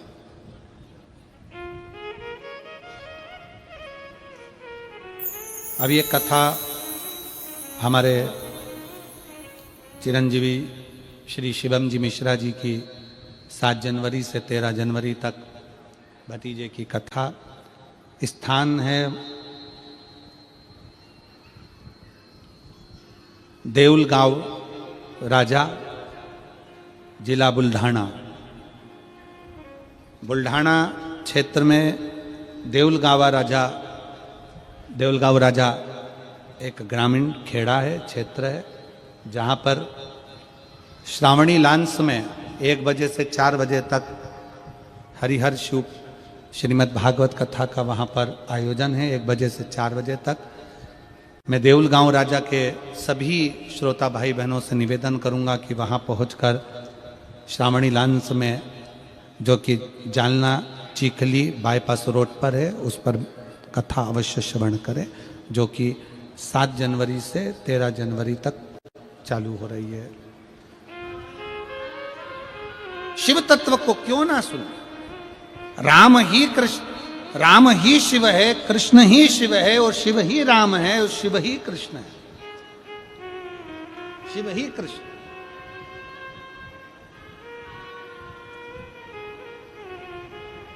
जब हम भगवान शंकर की अविरल भक्ति को धारण करते हैं, जब हम शिव की अविरल भक्ति को धारण करते हैं, तो शिव हमारे करीब में होता है, हमारे पल पल, हमारे हर क्षण में शंकर हमारे साथ होता है। एक पत्र है,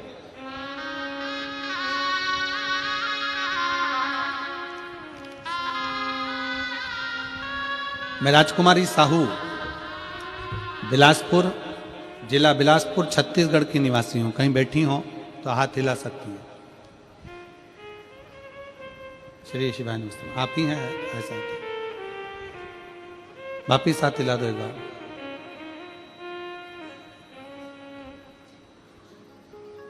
थोड़ी सी विडंबना 2020 में आ गई थी गुरुदेव, जिसके कारणवश मेरा पूरा मकान बिक गया था। और फिर निवेदन है, जीवन में सुख और दुख चलते हैं। आइए गलपत्र चलते हैं। पूरा मकान बिक गया, संघर्ष की जिंदगी चालू हो गई। पर भोलेनाथ को जो मंजूर हो ये जानकर एक लोटा जल शिव जी को चढ़ाना प्रारंभ करा, शिव को चढ़ा। और भगवान शंकर को जब जल चढ़ाना प्रारंभ करा, बाबा भोलेनाथ ने ऐसी कृपा कर दी गुरुदेव, ऐसी करुणा करी कि 2020 में मकान बिका और 2021 में बाबा ने फिर पुनः वापिस हमको लाकर खड़ा कर दिया और वापिस अपनी जगह पर लाकर खड़ा करा। मैं बाबा को यहां प्रणाम करने के लिए आया। गुरुदेव, एक गठान शरीर में हो गई थी, एक बार गठान निकाल गई, फिर दूसरी बार हो गई। बॉम्बे हॉस्पिटल और दुर्ग में 3 बार भर्ती हुई, पर वो बार बार गठान ऑपरेशन के लिए डॉक्टर कहते थे। 2024 में भगवान शंकर के धाम कुबेरेश्वर धाम गई, वहां का रुद्राक्ष लाई, उस रुद्राक्ष का जल पीना, कंकर शंकर की पूजन प्रारंभ करी। आज बाबा की कृपा से मेरी गठान पूरी गल चुकी है। मैं बाबा को यहां पर प्रणाम करने के लिए आई। साधु का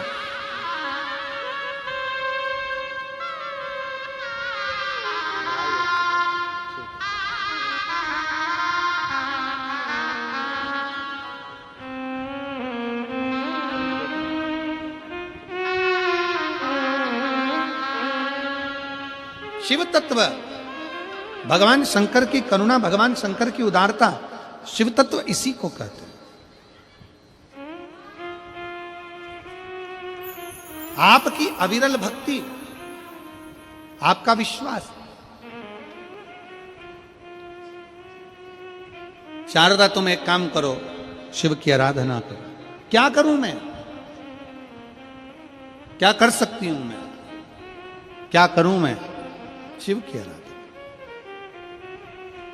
शंकर, सहज शंकर, भोले शंकर, शिव शंकर अपने भक्त को कभी खाली नहीं देते।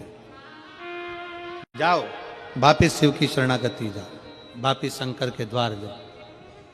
9 महीना गर्भ में बच्चा रहता है, 9 महीने बाद स्वस्थ होता है। एक बीज पृथ्वी में जाता है तो उसको भी उगने में समय लग जाता है। तुम भगवान शंकर की आराधना में से डूब जाना कि समय का भान ना हो। एक ना एक दिन शंकर तुम्हारी झोली खुशियों से भर ही देगा, निश्चित। जाओ करो भजन।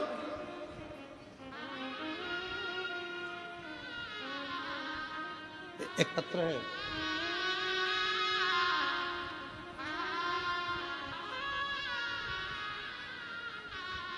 राधिका साहू, पति मनोज साहू। मेरे पुत्र का नाम है राहुल साहू, 3 वर्ष का है। कहीं बैठे हो तो हाथ हिला। 3 वर्ष का। राधिका साहू, पति मनोज साहू। मेरा बेटा 3 वर्ष का है, राहुल साहू 3 साल का। बच्चा आया है बेटा? कहाँ है बेटा? आया है? हाथ हिलाओ, आ जाओ, बच्चे को लेके आ जाओ बेलपत्री। 3 वर्ष का। मेरे बेटे को जोर से सीने में दर्द हुआ, तब हम उसको राजनंदगांव हॉस्पिटल में ले गए। पत्र को आप लोग एलईडी पर पढ़ सकते हो। वहां सोनोग्राफी करवाए तो उसके दिल में 20 mm का छेद था। कितने mm का छेद है? 20 mm का छेद बताया। गुरुदेव फिर बोल दिए कि हम बच्चा नहीं पाएंगे, मतलब ये बच्चा हम नहीं पाएंगे, मतलब ये बच्चा रह नहीं सकता। हम लोग घबरा गए, फिर घर आ गए। तब शिवलिंग का जल पिलाना शुरू किया। फिर भिलाई में आपकी कथा हो रही थी। 7वें दिन कथा में गए और कथा पूरा सुना। उसके बाद वहां की मिट्टी मेरे बेटे के छाती में लगाई, बाबा से प्रार्थना करी, कार्यकर्ताओं से बोला एक बेलपत्री हमको लाकर दे दो। कार्यकर्ता ने एक बेलपत्र लाकर दी, बेटे को उसी पंडाल में खिलाई। गुरुदेव उसके बाद फिर भिलाई के डॉक्टर के पास गए तो फिर से सोनोग्राफी कराई तो रिपोर्ट नॉर्मल आई और छेद नहीं था। हम बाबा को यहाँ धन्यवाद देने के लिए आए हैं। ये शिव तत्व है। आज मेरा बेटा पूर्ण तरह से ठीक हो गया गुरुदेव। मेरे 3 साल के बेटे को लेकर मैं बाबा को प्रणाम करने के लिए आई और लुटा दिया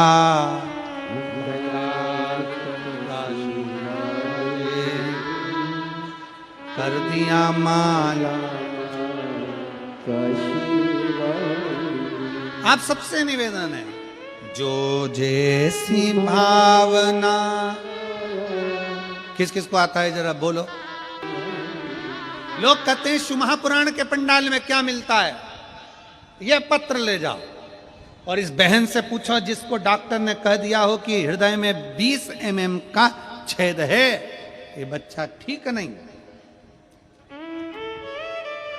और जो पूरा आस और विश्वास लेकर कथा में पहुंच गई हो, एक दिन पंडाल में बैठकर सुन रही हो, पंडाल में।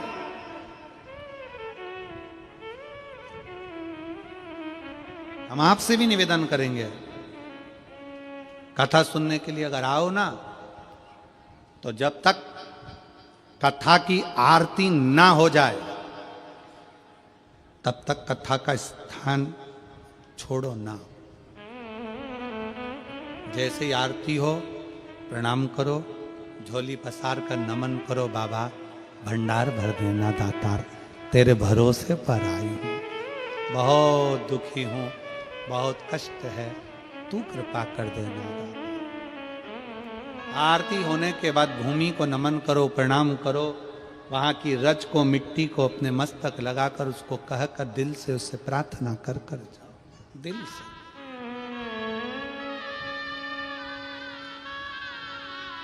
लाखों शिव भक्त एक साथ बैठकर जब श्री शिवाय नमस्तुभ्यम कहते हैं, उनके पाँव की रज जब यहाँ गिरती है, वो मिट्टी साधारण नहीं होती, वो भगवान की कृपा आनंद सुख दे, सहज नहीं है।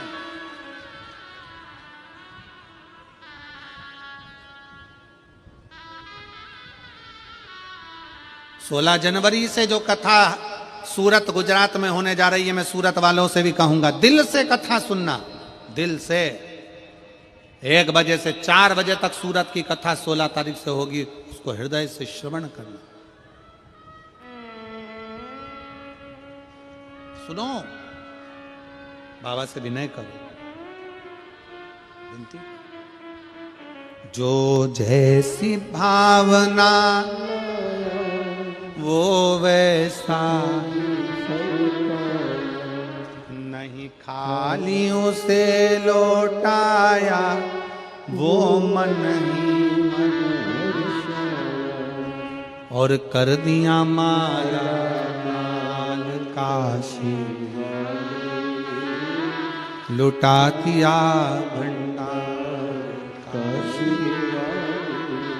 आप जिस कामना से आए हो, जिस भाव से आए, जिस विचार से आए, जिस सोच से आए, नेथरू ऋषि कह रहे हैं शारदा वापिस जा शंकर के शिवालय, वापिस शंकर के शिवालय जा। और ये मत सोचना कि 1 महीने जाना है, 2 महीने जाना, 3 महीने जाना, 4 महीने जाना, 6 महीने जाना, 8 महीने जाना। जाती रहे, शिव के दरवाजे जाते रहो। आपसे भी निवेदन है, ये मत सोचना कि शिव महापुराण की कथा में 1 बार, 2 बार, 3 बार, 5 बार, 7 बार, ना ना, जाते रहो। तेरे मंदिर में आना मेरा काम है और मेरी बिगड़ी बनाना तेरा काम है। मैं आते रहूं, उसकी चौखट पर जाते रहो।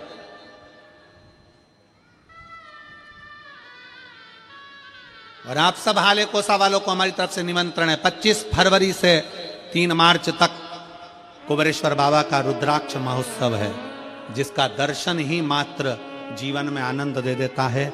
ऐसे रुद्राक्ष महोत्सव के लिए सीहोर अवश्य पधारें। आप सबको निमंत्रण, पधारो बाबा के उस आनंदमय लीला का दर्शन करने। शिव तत्व हो, कहा जाओ। शारदा ने मंदिर में जाकर शंकर जी के मंदिर में जल चढ़ाना प्रारंभ करा।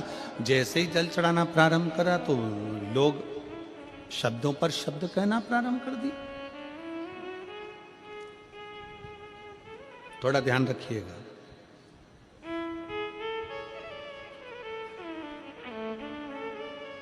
आप मंदिर जाना चालू कर दो, लोग तुमको ताना देना चालू कर देंगे। ये चल दी सती सावित्री, ये चल दिया शंकर जी को चेला, ये चल दिए सीहोर वाला महाराज जी का चेला। लोग ताना देना चालू कर दिए। घबराना नहीं, टेंशन मत लेना। घबराना नहीं, टेंशन नहीं लेना। दुनिया ताने देती है ना, देने दो। ताना देने के बाद भोलेनाथ जो कृपा करते हैं ना, उसका फल ही दूसरा होता है, उसका फल ही दूसरा।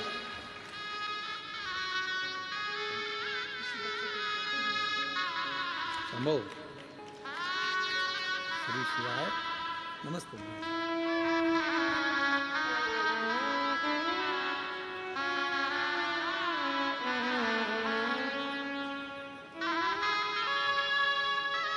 तीन साल का बाबू है, हृदय में 20 mm का छेद हो गया था। कथा के पंडाल में जाकर कथा श्रवण करी, बाबा से विनय करा, भिलाई में जाकर वापस जांच कराई, रिपोर्ट नॉर्मल आ गई, छेद नहीं निकला। ये शिव तत्व। हर हर महादेव। हेलो शंभू लो।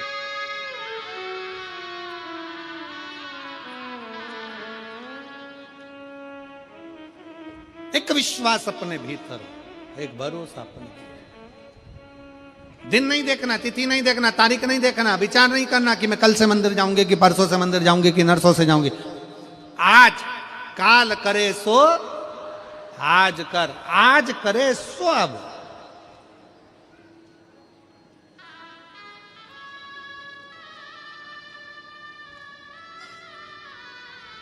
रोज जाओ शिव जी के लिए, प्रतिदिन।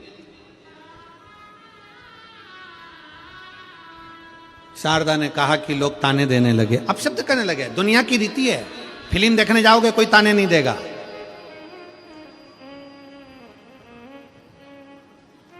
दुनिया की रीति है, फिल्म देखने जाओ कोई ताने नहीं देगा। दारू पीने जाओ कोई ताने नहीं देगा। गंदे काम करोगे कोई ताना नहीं देगा, क्योंकि दुनिया के लोग चाहते हैं कि तुम नशे में मिलो। दुनिया के लोग चाहते हैं कि तुम्हारा घर बेकार हो जाए। दुनिया के लोग चाहते हैं कि तुम बर्बाद हो जाओ। पर एक एक पुरुष को, एक एक बच्चे को, एक एक भाई को अपने दिल में बिठाना पड़ेगा, दिमाग में बिठाना पड़ेगा कि नशा मैं कर रहा हूं, पर मेरा पूरा परिवार, मेरी पत्नी, मेरे बच्चे, मेरा घर बर्बाद होते चले जा रहा है। अपने अंदर संकल्प करना पड़ेगा कि मुझे नशा आज से छोड़ना है। ये संकल्प होना चाहिए।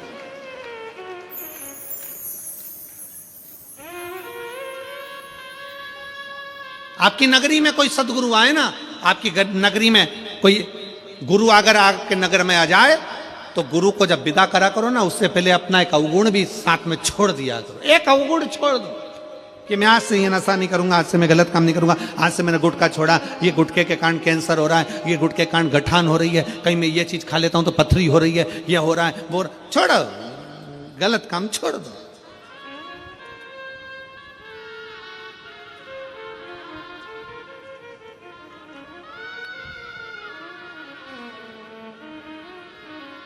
आप गलत काम कर रहे हो ना, कोई आपको रोकने वाला नहीं है। वाह वाह, बहुत बढ़िया, करे जा। क्योंकि दुनिया चाहती है कि तुम बर्बाद हो जाओ, दुनिया चाहती है कि तुम नष्ट हो जाओ। रोती रोती शारदा ने ध्रुव ऋषि के पास वापिस आ गई। गुरुदेव, मैंने मंदिर जाना चालू करा, शिव की पूजन करना चालू करी, शंकर की आराधना करना चालू करी, और लोग ताना देने लगे, अपशब्द करने लगे, आड़ा टेढ़ा करने लगे। मेरे को लोग, मैं विधवा हूं, बेधव्य हूं, लोग ताना देते हैं, अपशब्द करते हैं, आड़ा टेढ़ा करते हैं।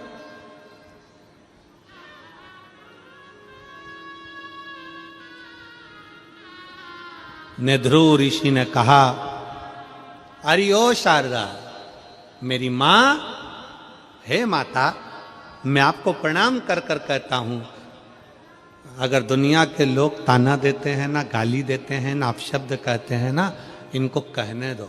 इससे अपने जो पाप है ना पूर्व के, वो सारे की सारे कटना चालू हो जाते, पाप कटना प्रारंभ हो जाता।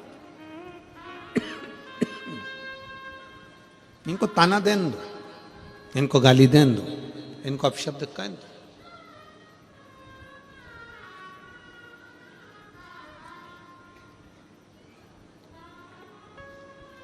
कई लोग कहते हैं, गुरुजी हमारे रिश्तेदार हमको बहुत गाली देते हैं, हमको अपशब्द कहते हैं। हमने कहा, भगवान की कृपा है, तुमको गाली पड़ रही है, ये करुणा है, दया है, पढ़ने दो।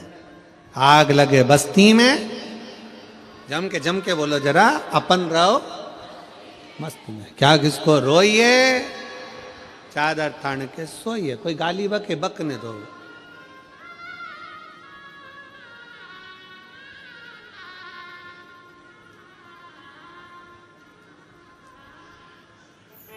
जितनी गाली किसी को नहीं पड़ती होगी, उतनी हमको पड़ती है। और माइक पकड़ पकड़ के लोग अपशब्द कहते हैं।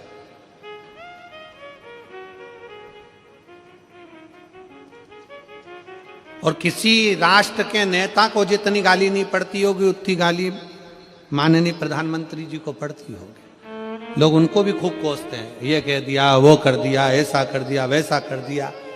पर जितना जितना बोलते हैं, जितना जितना ताना देते हैं, जितनी जितनी गाली देते हैं, जितना जितना अपशब्द कहते हैं, उतना उतना व्यक्ति और ऊपर की ओर बढ़ता चले जाता है, और उन्नति की ओर बढ़ता चले।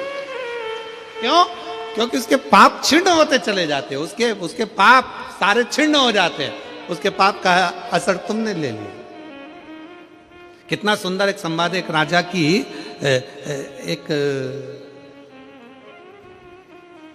राजा को एक काया का रोग हो गया।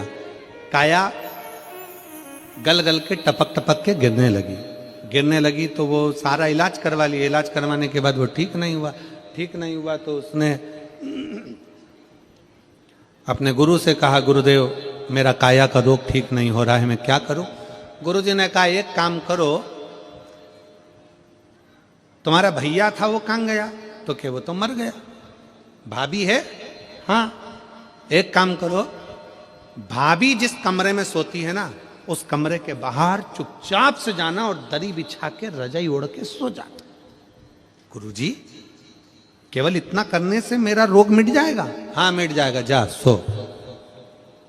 अब राजा को लगा कैसा गुरु है, हर कोई सा उपाय बता देता है, हर कोई सा उपाय कि भाभी के कमरे के बाहर जाके सो जाना, तेरा रोग ठीक हो जाएगा। हर कोई सा उपाय बता देता है। जरूर श्योर वाले का पहचान वाला होगा, वो भी हर कोई सा उपाय बता देता है। जा सो जा, भाभी के कमरे के बाहर दरी बिछाना और सो जाना, रोग मिट जाएगा। सो गया। एक दिन सोया, 2 दिन सोया, 3 दिन सोया, 4 दिन सोया। एक द्वारपाल ने देख लिया, ये रोज रात को राजा जाता है भाभी के कमरे में सोता है। भाई मर गया, और ये भाभी के कमरे में जाकर सोता है। पूरे नगर में सूचना हो गई, नगर के लोग गालियां देने लगे, ऐसा खोला राजा जो भाई मर गया और भाभी के कमरे के अंदर जाकर सोता है। उसको मालूम तो था नहीं कि कमरे के बाहर सोता था, लोगों ने तो कह दिया कमरे के अंदर सोता। खूब गालियां दी, खूब गालियां दी। राजा का शरीर धीरे धीरे ठीक हो गया, पूरा शरीर ठीक हुआ। राजा गुरुजी को प्रणाम करने गया, गुरुदेव आज मेरा शरीर पूरा ठीक हो गया गुरुदेव, पर समझ में नहीं आया गुरुदेव, बड़े बड़े डॉक्टरों को दिखाया तो ठीक नहीं हुआ, भाभी के कमरे के बाहर सोने से कैसे ठीक हो गया, समझ नहीं आया। गुरुजी ने कहा राजन तेरे पाप इतने बढ़ गए थे कि तेरे शरीर से टपक टपक कर गिर रहे थे, इसलिए तुझे कमरे के बाहर सुलाया। दुनिया के लोगों ने तुझे गालियां देना प्रारंभ करी, ताने देना प्रारंभ करे, अपशब्द कहना प्रारंभ करे। जितनी जितनी तुझे गाली पड़ती थी, जितने जितने तुझे ताने पड़ते थे, जितने जितने तुझे अपशब्द पड़ते थे, धीरे धीरे तेरा पाप सारा कट कट कर गिरता गया और तेरा शरीर ठीक हो गया। तेरा शरीर ठीक हो गया। मेरी बहुओं से निवेदन है, मेरी बेटियों से निवेदन है, मेरी माताओं से निवेदन है। कई बहुएं कहती है मेरी सास दिन भर गाली बकती है, कई बहुएं कहती है मेरी सास मुझे ताना देती है, गाली देती है। तुम बड़े खुश होना, सास को 4 साड़ी ज्यादा दिलाना कि कम से कम तुम्हारी सास गाली तो देती है। वो गाली जितनी देगी तो उतनी ब्यूटीफुल होती चली जाएगी, उतनी सुंदर, उतनी आनंदमय।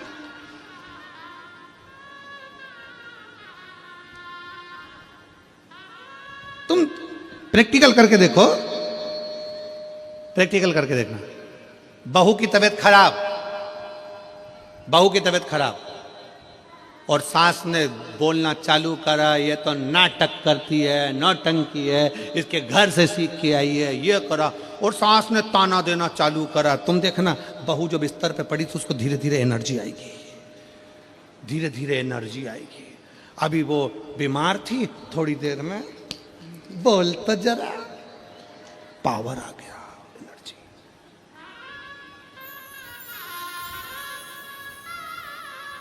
कोई ताना देना, गाली देना, अपशब्द कहना, बड़े खुश होना, बड़े प्रसन्न, बाबा को धन्यवाद देना, तुम्हारी कृपा से आज मुझे गालियां पड़ रही है, अच्छी बात है।